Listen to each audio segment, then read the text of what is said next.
नमस्कार दोस्तों। दिल्ली के रामलीला मैदान में कल 31 मार्च को ऑपोजिशन यानी विपक्षी पार्टी इंडिया अलायंस की लोकतंत्र बचाओ महारैली आयोजित हुई। इस महारैली में पूर्व कांग्रेस अध्यक्ष सोनिया गांधी, वर्तमान कांग्रेस अध्यक्ष मल्लिकार्जुन खड़गे, कांग्रेस नेता राहुल गांधी, प्रियंका गांधी, इनके अलावा तेजस्वी यादव, अखिलेश यादव, सीताराम येचुरी, शरद पवार समेत कई बड़े दिग्गज नेता शामिल हुए। लोकतंत्र बचाओ इस महारैली में इंडिया अलायंस ने अपनी 5 मांगे रखी है। इन 5 मांगों में दिल्ली के चीफ मिनिस्टर अरविंद केजरीवाल और झारखंड के चीफ मिनिस्टर हेमंत सोरेन को जेल से जल्द रिहा किया जाना भी शामिल है। चलिए हम इन 5 मांगों को एक एक करके जानते हैं। इंडिया ब्लॉक की पहली मांग है कि भारत के चुनाव आयोग को लोकसभा चुनाव में समान अवसर सुनिश्चित करना चाहिए, यानी कि सभी को एक समान मौका मिलना चाहिए। लेवल ऑफ प्ले फील्ड एक जैसा होना चाहिए और आदर्श आचार संहिता भी यही कहती है। दरअसल हेमंत सोरेन और केजरीवाल की गिरफ्तारी और कांग्रेस का बैंक अकाउंट को फ्रीज करने के बाद से ही विपक्ष चुनाव में सभी को समान अवसर देने की बात कह रहा है। इंडिया गठबंधन का कहना है कि टक्कर बराबरी की होनी चाहिए। इंडिया ब्लॉक ने अपनी दूसरी मांग रखी कि चुनाव आयोग को चुनाव में हेराफेरी करने के उद्देश्य से विपक्षी राजनीतिक दलों के खिलाफ इनकम टैक्स, ईडी और सीबीआई द्वारा की जाने वाली बलपूर्वक कार्रवाई को रोकनी चाहिए। पिछले कुछ सालों में कई विपक्षी नेताओं के खिलाफ ईडी, सीबीआई की कार्रवाई देखने को मिली है। फिर वे लालू यादव हो या आम आदमी पार्टी के नेता हो या विपक्षी दलों के अन्य दिग्गज नेता, प्रियंका का कहना है कि चुनाव आयोग इन कार्रवाइयों पर रोक लगाए। विपक्ष ये भी आरोप लगा चुके हैं कि ईडी जिन मामलों की जांच करता है उनका दोष सिद्ध करने की दर बहुत ही कम है। विपक्ष का आरोप है कि केंद्रीय जांच एजेंसी का गलत इस्तेमाल किया जा रहा है। इंडिया ब्लॉक की तीसरी मांग कि हेमंत सोरेन और अरविंद केजरीवाल की तत्काल रिहाई की जानी चाहिए। विपक्षी दलों के नेता कई बार केजरीवाल की गिरफ्तारी की टाइमिंग पर सवाल उठा चुके हैं और उनका आरोप है कि चुनाव की तारीख के ऐलान के बाद और चुनाव से कुछ दिन पहले केजरीवाल की गिरफ्तारी तानाशाही की निशानी है।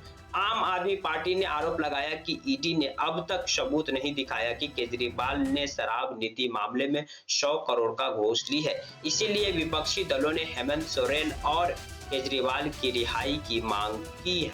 इंडिया ब्लॉक की चौथी मांग की चुनाव के दौरान विपक्ष के राजनीतिक दलों का आर्थिक रूप से गला घोटने की जबरन कार्रवाई तुरंत बंद होना चाहिए। दरअसल हाल ही में कांग्रेस का बैंक अकाउंट इनकम टैक्स विभाग द्वारा फ्रीज कर दिया गया। इसके बाद सोनिया गांधी समेत कांग्रेस के दिग्गज नेताओं ने प्रेस कॉन्फ्रेंस की और इसे लोकतंत्र के खिलाफ बताया। कांग्रेस अध्यक्ष खड़गे ने कहा कि एक तरफ कांग्रेस के फंड को फ्रीज करना, दूसरी तरफ पारदर्शी चुनाव की बात करना, बीजेपी ये दोनों बातें एक साथ नहीं कर सकती है। इंडिया ब्लॉक की 5वीं मांग चुनावी बॉन्ड का उपयोग करके बीजेपी द्वारा बदले की भावना, जबरन वसूली और धन शोधन के आरोप की जांच के लिए सुप्रीम कोर्ट की निगरानी में एक एसआईटी गठित की जानी चाहिए। विपक्षी दलों ने चुनावी बॉन्ड स्कीम को बीजेपी का सबसे बड़ा घोटाला बताया है। बता दें कि साल 2018 से 2024 के बीच बीजेपी को 8,718.85 करोड़ रुपया चुनावी बॉन्ड के रूप में मिले हैं, जो कुल चुनावी बॉन्ड का 50% से ज्यादा है। ऐसे में विपक्षी दलों ने इसके जांच की मांग की है, यानी कि इलेक्टोरल बॉन्ड से जितने भी चंदा सभी राजनीतिक दलों को मिले हैं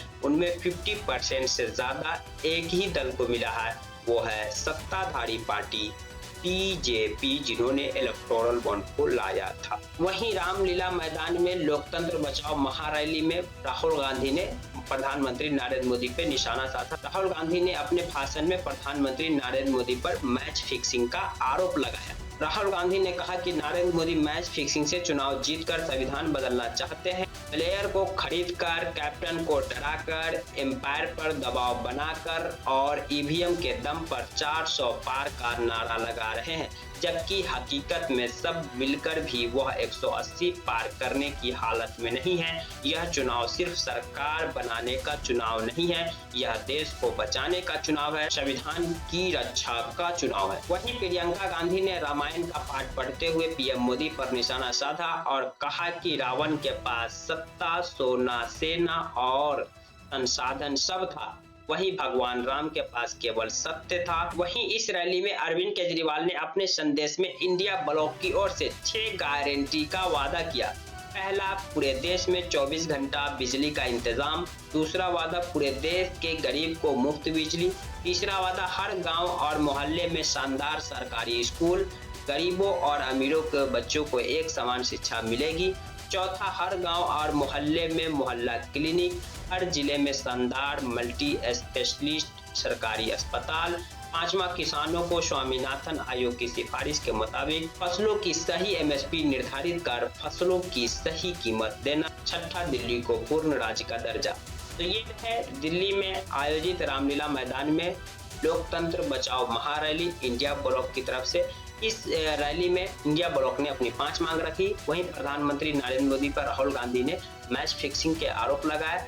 प्रियंका गांधी ने रामायण का पाठ पढ़ा और कहा कि राम के पास सिर्फ सत्य थे, वहीं रावण के पास सत्ता, सेना, संसाधन सभी थे, लेकिन जीत सत्य की हुई है और इस बार भी जीत सत्य की होगी। वहीं अरविंद केजरीवाल ने अपने संदेश में 6 गारंटी की बात कही, जिसमें दिल्ली को पूर्ण राज्य का दर्जा, 24 घंटे बिजली, हर गाँव मोहल्ले में मोहल्ला क्लिनिक, हर जिला में मल्टी स्पेशलिस्ट हॉस्पिटल, इनके अलावा बेहतरीन स्कूल की व्यवस्था। जानकारी पसंद आई तो प्लीज वीडियो को लाइक कर दीजिए, चैनल को सब्सक्राइब कर दीजिए। अगर आप हमें फेसबुक पेज पर देख रहे हैं तो फेसबुक पेज को फॉलो करना न भूलें। Thank you for watching.